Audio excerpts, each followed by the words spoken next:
So before we do our offerings for today, I did go out and get the two books. One book has not yet arrived that was recommended. This, yes, thank you, Harold. Barbara Monda, who I don't know much about. She's published a feminist personal Psalms book. And like Bernstein, she does every single Psalm. Their Hebrew is not there. So we all know some people include the Hebrew, some don't. But I wanted to just share Psalm 20 with you, and we can include going forward appropriately. I select, you see, I don't do every interpreter for every Psalm. I'm looking for something. But would somebody like to read this one out loud? We'll call this our first offering for the day. Yeah. I see Randy Axelrod, so I'm going to call on Randy Axelrod to read it. Such a shit. May God always come to you in times of trouble, and may the name of the mother be your source of strength. May she remember every discomfort you bore with a smile, and every time you put another's need first. May all your offerings be noticed, and every gift you gave counted. She will aid you quickly and with great might. May she grant your heart's desire and success in all your plans. Songs will be sung out loud to praise your victory. May she grant every request you make to her. She reaches the homage of her anointed ones. She answers you from her throne and even sends her Amazons to reinforce your ranks. We stand surrounded, strengthened by their spirits. Wealth of true value is the heart that glows with the warmth of compassion and hands that rush to soothe injury. Some boast of big homes and expensive cars, but my only boast is having you willing to come to my aid. You, Mother, are a great God. Those who are not so fortunate to know you fall over easily when challenged, but I, with you at my side, rise up and stand tall because I know you will come when I need you. So a few things I want to point out about her. She makes a very strong point in her introduction that she's not interested in translation, exactly as we've talked about. She's interested in rewriting them to make them meaningful to her. One thing I love is that you'll notice she sticks to the number of psukim, of verses. So you can go back, and she really tries to do the exercise I keep encouraging everybody to consider, which is she goes line by line and tries to make them meaningful to her. And this is a fantastic example of not staying with the original Hebrew strictly, but staying with the original Hebrew, which I find very beautiful. So she's saying, what can this verse mean to me? So this is a fantastic example. She goes line by line. So it's a great example of that exercise. And so you can see, and it's fun to look, and we will in future Psalms now that we have her, and I've gotten as I said, when the other book arrives, I won't use her for every single Psalm, as I don't use anybody, but we will be using her. And so you can see she goes right for rejecting the masculine image of God to mother, and you can see that the M is capitalized. She does use the word God, but she always uses female pronoun. So she receives, she answers you, you, Mother, are a great God. So it's very, very interesting. And I hope it inspires people to see what you can do by seeing something in the original Psalm, but making it completely meaningful for her so this would be interesting. We won't do it today because we're going to do the personal offerings to watch how she goes. We're going to do that for one of the future Psalms to really be more specific. But her name is Barbara Monda, M-O-N-D-A, and this is her book. It's a slim paperback, not expensive. And if you're looking to add something there's no Hebrew, but she also tries to stick to one page per Psalm, no matter how long the Psalm goes, which she does mostly, not entirely, but she, in order to, that's clearly part of her exercise. Although some of the Psalms, she doesn't stick to one page. Anyway, just wanted to share that with you. I enjoyed the book very much. All All right, right. we will now go to our second offering for the day. Robin Baslow, are you, Annika has put the names in chat of people who will be sharing today. Please be ready to go when your name comes up. Robin Baslow. Morning. Psalm 20, aha. When I return my primary focus to conscious contact with you, I am at my best. In these moments of awareness, I know connection, love, worthiness, awe. Selah. Beautiful. Tell us about writing this, Robin. And I love the return, the parenthetical re there too. That's great emphasis. Tell us about writing this. So this was totally how the psalm affected me on a spiritual level. I didn't follow. Hold on, could you say that again? I couldn't hear you so well. Sorry. That's okay. This was just a response to being how the psalm affected me on a spiritual level. I didn't follow anything. Even the use of Selah, which I had done some study with, it doesn't appear in this psalm. I know it's like I think 71 other psalms, but it's for me, it's a moment of just stop and listen and take in.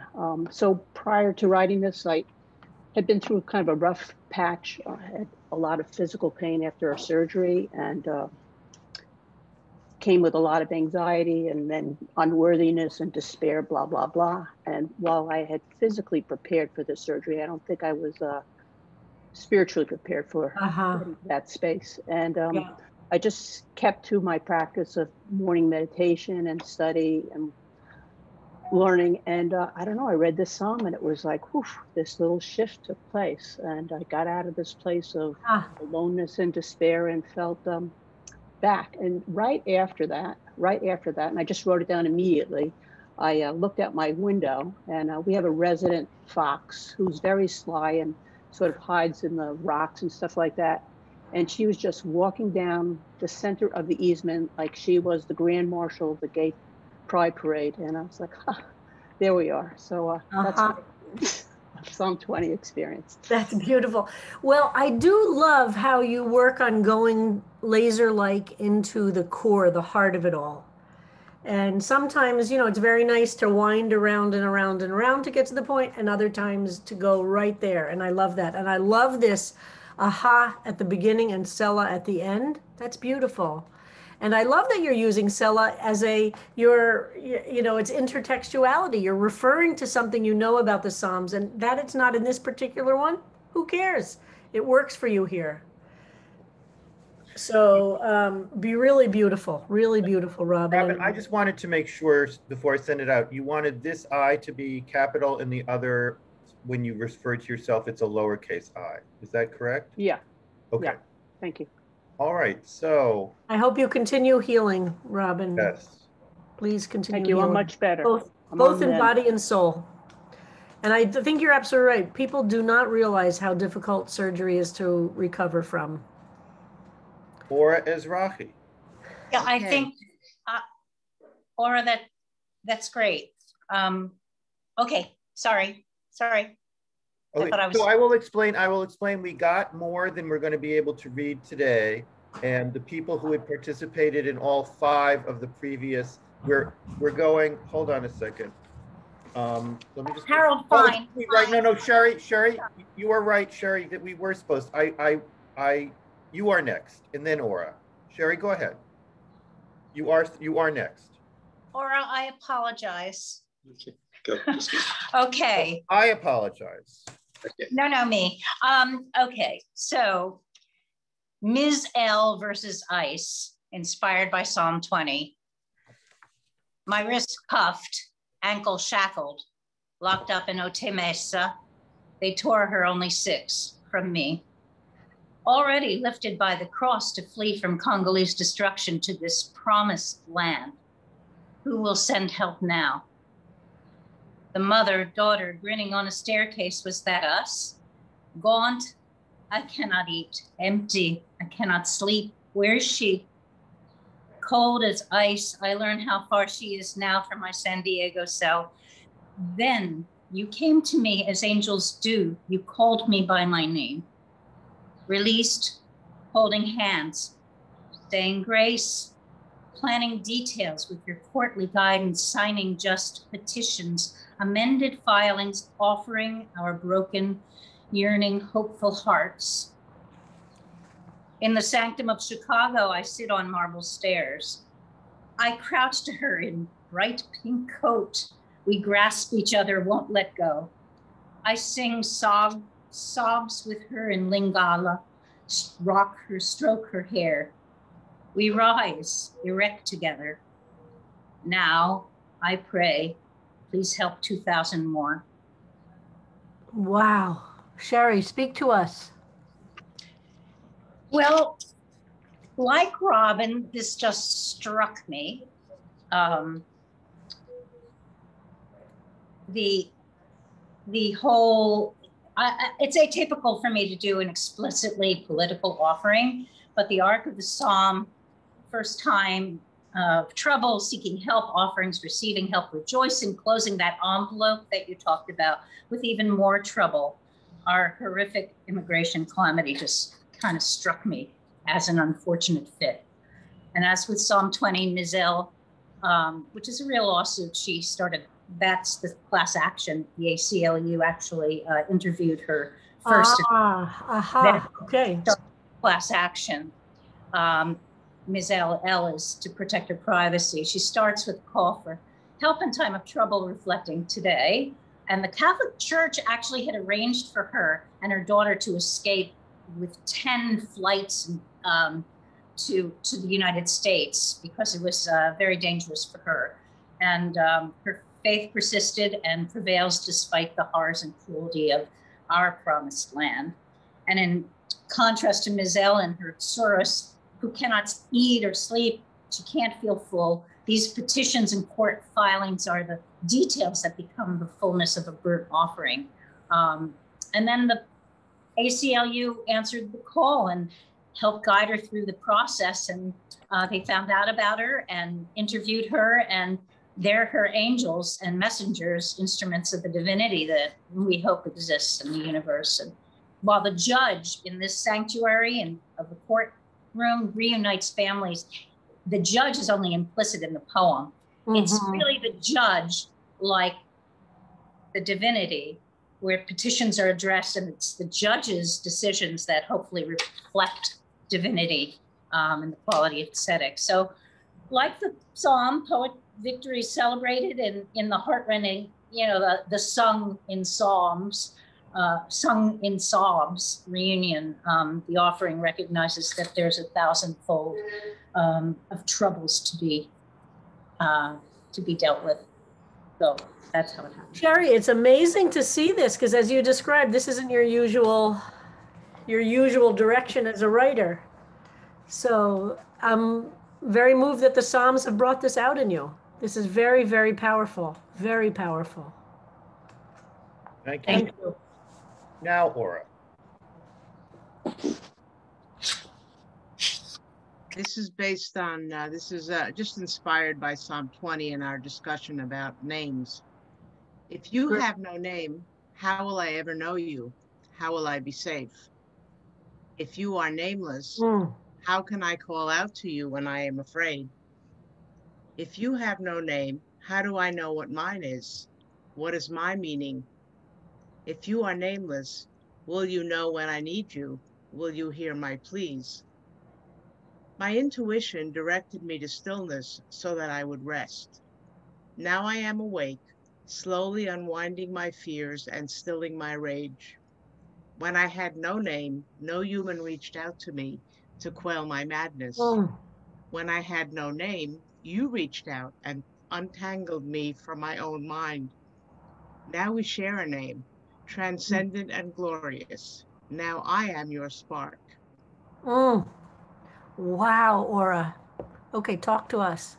So when we were having that discussion last week about the names and the nameless, and these kind of phrases came up in my head while we were talking. And I think it does harken back to when I was younger and I sometimes felt unknown and unnamed and unvalidated, and had to go searching for it. So I think that's kind of what it is. And I love this. If you are nameless, how can I call out to you when I am afraid? I think that is, those lines are so powerful because that's exactly the problem, right? I mean, this thing, this power in the universe, how do we reach it if it's ineffable? How do we do it? This is the challenge of a human being who is a spiritual seeker. And in homage to Ira, I did it in haiku. Ira, you're an inspiration. See that? Well, that's a challenge too, and I love it because it does, a haiku by nature brings you down to a kind of essential, Yep, essence. the essence. So beautiful. Thank you. Or is it the first time you did a haiku? It's the first time I've done a haiku for this, yes. Great. I love people trying new things and pushing yourselves into new things. Beautiful. Alicia. All right. So yeah, you can scroll down. So this was just a tableau vivant, I suppose, of Psalm 20. I was really interested in the idea of it being like a royal psalm, a supplication before a battle, and what would it mean to gather, thinking back to what would it mean to gather things that we would offer. So not just fat offerings, but even in a more maybe feminine sense of grabbing flowers from a wildflowers and gathering things that we thought were beautiful from nature to offer to God. And so we were out in Hyde Park, somewhere in the Vanderbilt's area, and it was just such a lovely kind of estate. And so it just made, what's not featured here, because you can't really feature it in the photos, is the actual making of a laurel wreath and of all the time it took, and bees and all the bugs biting me, and just how really painful it is to try to make one of these things. And we don't see that captured. And so I was thinking about all the people and all the things that are in the process of making a supplication to God, and then the line in it that seems to either be a mistake, Scrabble error, or an intentional part of the psalm, which is the "May God fulfill all of your petitions or your wishes." And so writing a banner, but here not a real banner, just with sticks. Beautiful. All that, the whole banner image, fantastic. I love the visual piece of this. Yeah, so that was it. And then I hate there's the UK Vav Hey. Yeah, fantastic. So that's it. It was just sort of more, in hearing Barbara Monda's poem, I think kind of gets that sense as well of, rather than armies and battles in that sense, how could we envision this in a maybe softer, more natural way? Beautiful. And wow. So is that the Hudson there? That is the Hudson. Wow. That is the Hudson. I mean, it's Robber Baron's land. So, I mean, there's, we've got that. But yeah. Beautiful. Just beautiful. I love this. I love this expression. And the Psalms certainly have a visual element to them. And I love that some of you are really exploring that. Beautiful. Thank you. Barbara Grindell is next. Hi. See, I knew that was going to happen. Okay, hopefully they'll stop. I'm going to read. If I have to come back, if you have to come back to me, we'll see what happens. Okay, Ode to You Have a Friend. The song just hit me when I was reading this. So, when you are troubled in times of grief and despair, close your eyes and call to Adonai. Soon your darkest night will be brighter. When you reach out to Adonai, you will find a hand reaching in to you. The righteous will be answered as they cry out, as they rise up, as they stand tall.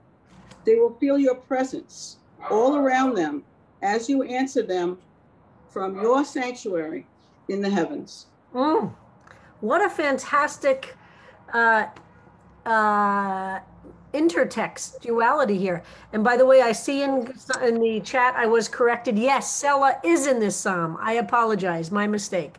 But I love this intertextuality. Talk to us, Barbara.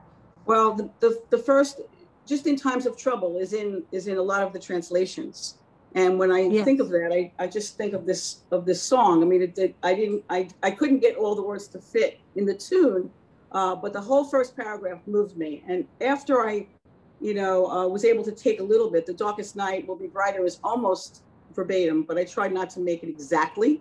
And I wanted to make sure I gave credit so that was part of it. Now, Cantonimi had put up a poem about reaching out to Adonai. And that's in our prayer book. It's in a lot of prayer books, the Reformed prayer book as well, about when you literally reach out your hand, God will be there waiting for you. And so I knew that was important for me to put in. And I took out all of the military things, the horses, chariots, I couldn't relate. But it's an internal war that we're talking about. So, and then the righteous cry out, rise up, stand tall. That's in there. And I tried to make the fourth stanza feeling your presence all around. That's why I tried to make it like fanning out. So you tried to reflect in the format what you were trying to say in words. Yes. Beautiful.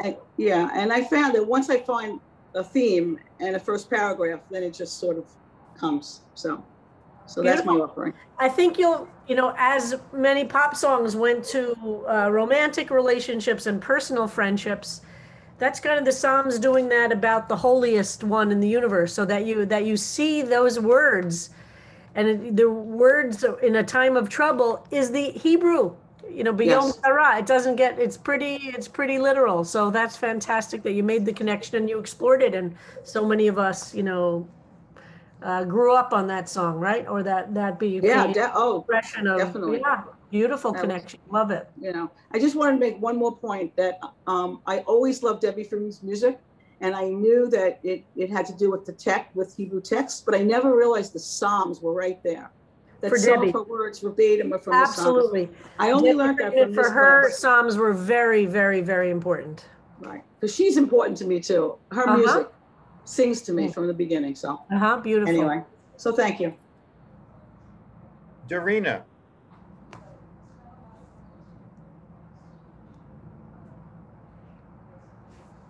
Can you hear me? Yes. Whoops. Sorry. I have to go back. Okay. Go ahead. Protect us from ourselves. I don't want any victories in battle. I want the end of battles, please. I look back at our history in horror. God, what a species. We're a disgrace that treads the face of earth. How have we managed to survive our fights? Protect us from ourselves. Those victories in battle never lasted, because there always was another battle and then another one, and still the winners would have to pray for victory again. Old kingdoms rose and fell, new states replaced them, the weapons changed, the wars became more deadly, and we have not yet fully stopped ourselves. Protect us from ourselves. We don't even need wars to be destructive, for even where and when we live in peace, our conflicts never end and it's exhausting, and sometimes the results are just as deadly. Save us from being tribal and aggressive, teach us to stop our fights, protect us from ourselves.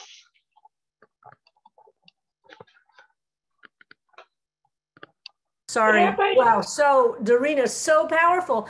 And it's so interesting. And I think this is very European, Darina, going back to what I said, that you're not going to just eliminate the troubled references to battles and to war, but respond to them in this way. So talk to us about writing it. I owe this to a conversation we had in our Havruta study with Jeremy and Sarah with the but when we looked at all that talking about battles and all that military language in the translation, Bernstein had modernized it. And it Uh-huh. was very troublesome. Yep. Because it brought us back to all that history of battles. And you who protected us once from our enemies, protect us again, give us victory again. And that's where it came from. Yep. Fantastic. Protect us from ourselves. Those victories in battle never lasted because there was always another battle and then another one, and still the winners would have to pray for victory again. Old kingdoms rose and fell, new states replaced them, the weapons changed, the wars became more deadly, and we have not yet fully stopped ourselves. Wow, that is quite a description in this from this psalm of the world in which we find ourselves. Thank you so much, Dorina. Really beautiful. All right, hold on, I am looking for, where did I put it? Okay, so I have a recording. Golda Lee sent us song lyrics and recorded the song. So Fantastic. Let me make sure that I'm on the right type of sharing here. Share sound and her Psalm 20 and her recording. Okay. Trouble from Psalm 20. Trouble, trouble. Oh, what do you need? Trouble, clear trouble. What do you want from me?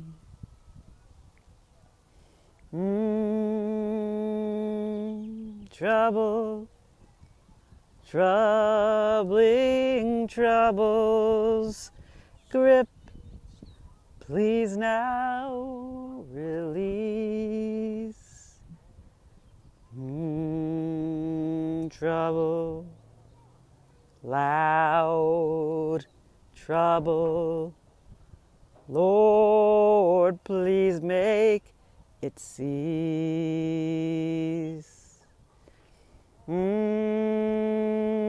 Trouble, great big trouble, Lord, help let it be.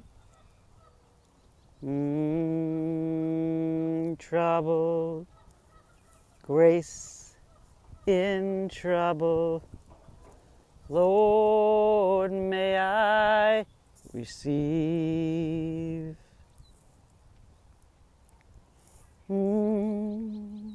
Trouble, grace, not trouble, Lord, help bring relief.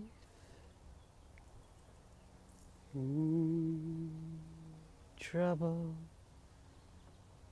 blessed trouble, low, transformed by thee. Trouble, your graceful trouble, Lord, thank you, I see. Trouble, grace's blessed trouble, Lord, may I only be. Amen.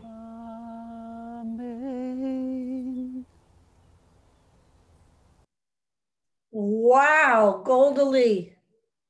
Wow, this is so powerful to come right after Dorina's too. Wow, that is really spectacular. Would you talk to us? Thank you. Good morning. Good morning, Golda Lee. Thank you. So I as usual, I get overwhelmed and I just try to focus on what came. You all often offer to focus on one aspect. and it was just that word trouble. And I'll just say that writing the Psalms or the chants or the offerings allows me to use a voice that perhaps I might not allow myself. In this case, what came to me is what I would pray if I allowed myself to pray. So it's sometimes a combination, as often in art, of unconscious or conscious or myself or other people's voices. So it was a very it felt like the voice of these troubling times, so to speak. So I couldn't tell what was mine and what was ours. Yeah, and I think trouble. I'm very moved by your taking the word trouble. And because in so many ways, to talk about the essence of the psalm, in some ways it boils down to, in times of trouble, what do we do? How do we respond to trouble? And by your taking that word, sarah, trouble, and repeating it, you're doing this first of all, it's a very traditional practice to take an element of the psalm and just meditate on it, reflect on it. And then to add that music, it is haunting and hypnotic and powerful because it carries us through the words in such a meaningful way. I just love it. Thank you. Thank you so much, Goldalee. And very strengthening by actually even speaking about trouble, but doing it in a song brings a lot of power and strength. And to do it as thank you. Spiritual too. Thank you. And then I just wanted to say what art does, or God through art, is then it was transformed to using it for good and trying to do good for oneself and the world. So thank you for this opportunity. Lori? Thank you. Okay, so I went kind of somewhere else. I went down the little dark path. I wasn't even going to submit it because I didn't want people to be insulted, but here we go anyway. To the false Messiah, sung loud enough so everyone can hear. I'm in trouble. Answer me. Hail Narmer, hail Gilgamesh, hail Alexander, hail Caesar, hail Jesus, hail Muhammad, hail Stalin, hail Saddam Hussein, hail. Accept my offerings made in a frenzy of adulation, blood, hearts, livers, sheep, goats, virgins, infants, senators, garroted, throat slit, bludgeoned to death. Arise, lead the battle against evil, rekindle the flame of righteousness, raise the flag of truth. Maskless, you prowl the universe, proclaiming victory, knowing what is right, virtuous, just, sowing doubt and confusion to reestablish truth. O you, my pillar, my rescuer, grant me victory, redemption, salvation, save me from exile and destruction. My loyalty is undisputed, my dedication unflinching. I will follow you to the ends of the earth until I perish. So. Wow, I love that you dive right into it. Fantastic, speak to us. Well, actually kept to the 10 lines, and I thought the psalm was beautiful, but it's kind of like, I think I heard Jeremy say yesterday, right is on my side. And that's really where I went, that you could take the beauty of this. And if you're on the other side, you claim it for your own, the same words that we would use in a way, the bad guys use. Yeah, absolutely. And that you just go right into it. Absolutely. And I think it brings out this painful truth of the world and how anything can be misused and used with language that is justification. Right. And it's interesting as I read all the cover up things and you try to understand where someone else is coming from. I think for me anyway, that I have to understand people that really don't believe anything what I believe in order to combat that. So to hear them in my head saying the same things that the Psalm says, but with this perverse twist, it helps me understand a little. Beautiful. I am very happy you shared this. And I think it's a profound prism through which to look at this. Thank you very, very much. Thanks, Rabbi. Jeremy.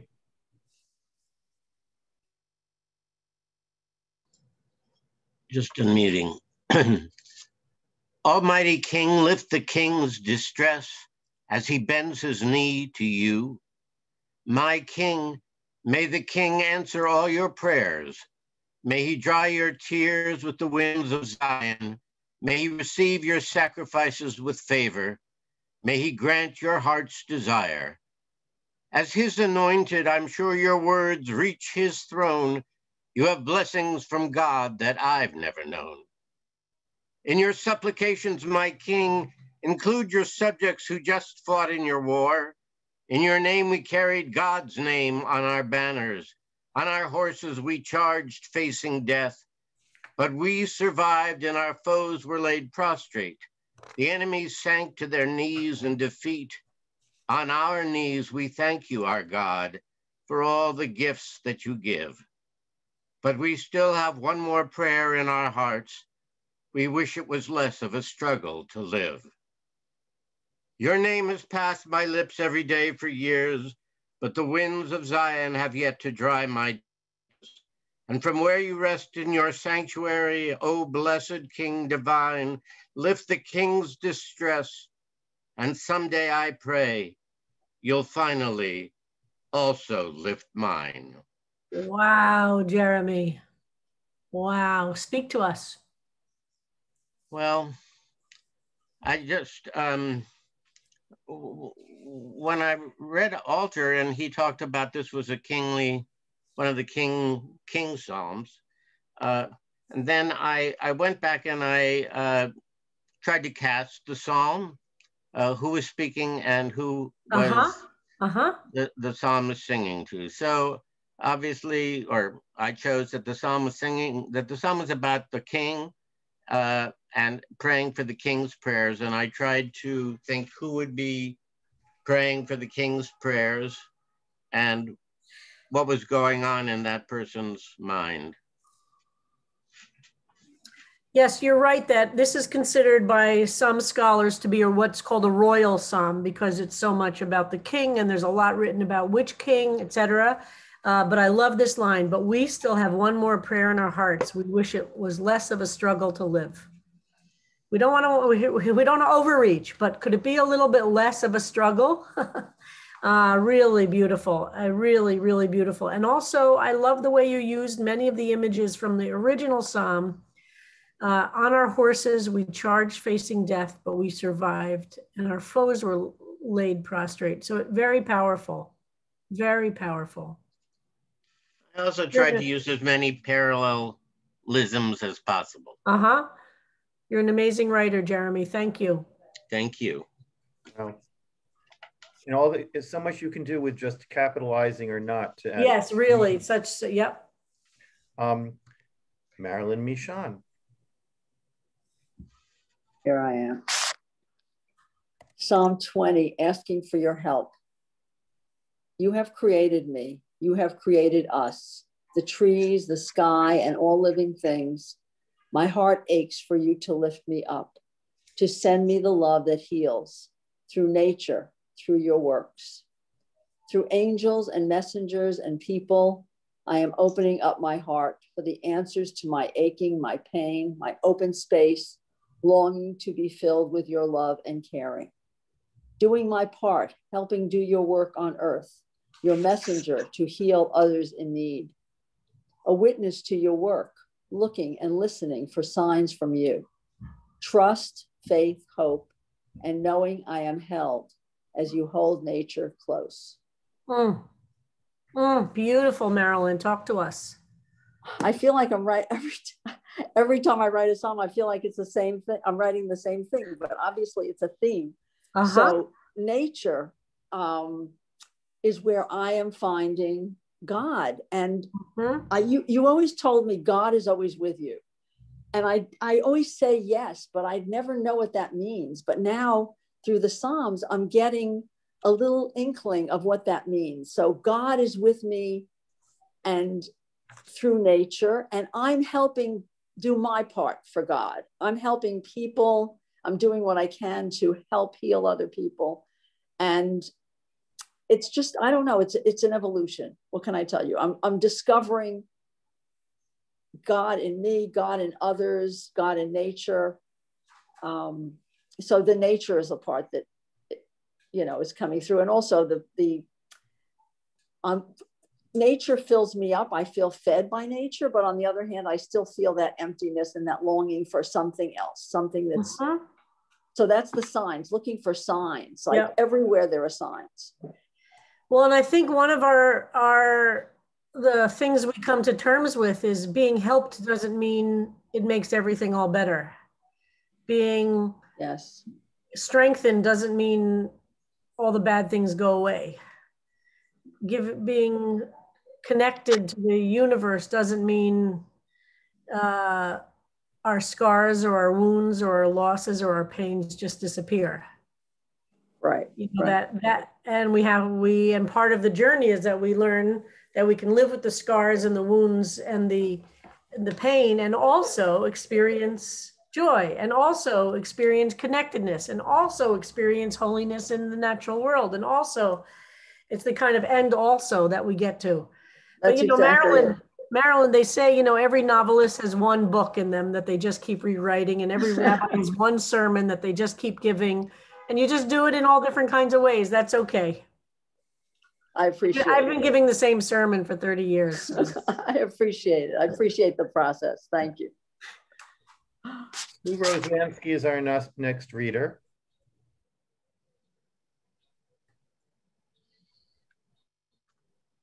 Is Sue here? Yes, Sue is here. Sue is here. I thought I wasn't on today. Okay, my mistake.